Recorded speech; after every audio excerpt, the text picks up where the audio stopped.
Isang mapagpalang hapon sa lahat. So, narito naman po tayo ngayon sa likod ng aming bahay. So, ipapakita ko sa inyo yung bunga ng ampalaya namin dito.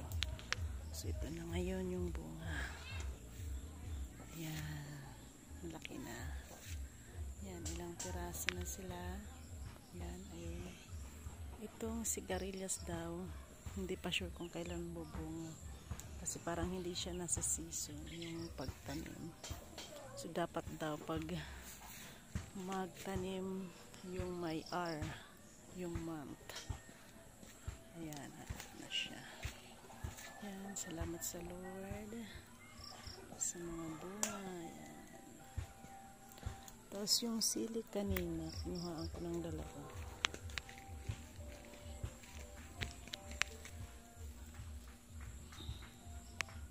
Ngayon yung sili namin.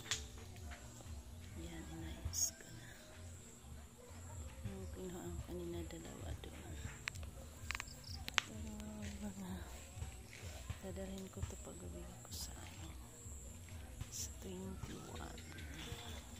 Kasi sayang. Pag hindi ito makuha, may hinog lang. Ito yung mga okra. So, hindi pa ako nagdilig. Ng magtanya bukas ng umaga na lang. Ayan siya. Ito may balimbing kami dito. Ayan. Ayan, balimbing.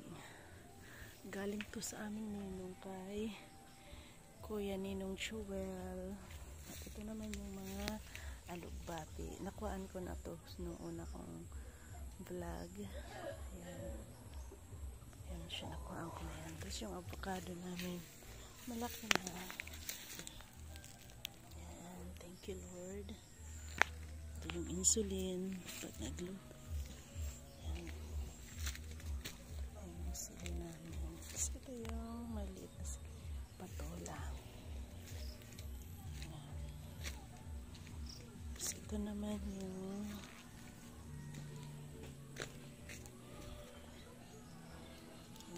pina-apuyan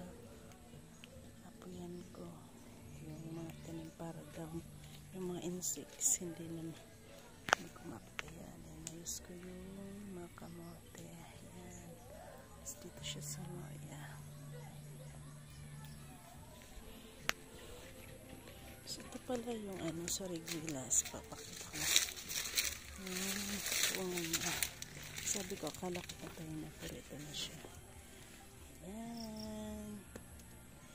May bunga na siya na 4, 6. Ayan.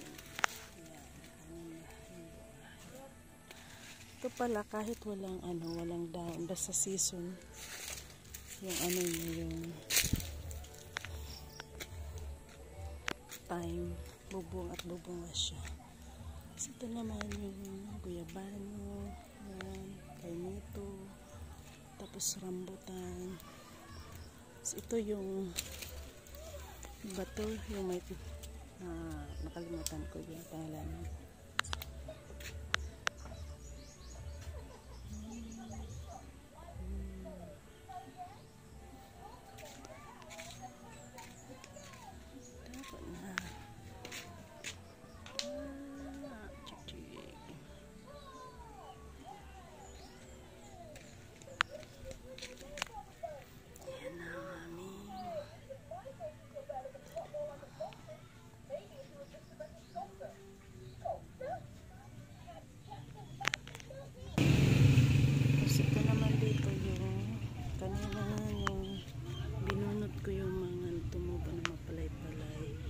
Isang palaya na tuyo o yun sayang sana makarecover pa siya. Ayan.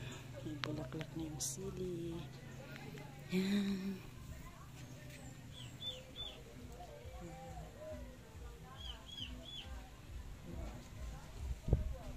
Tapos ito malangka ang lalaki na dadala rin ako nito pag uwi ko sa biyahe. Yan. Thank you Lord.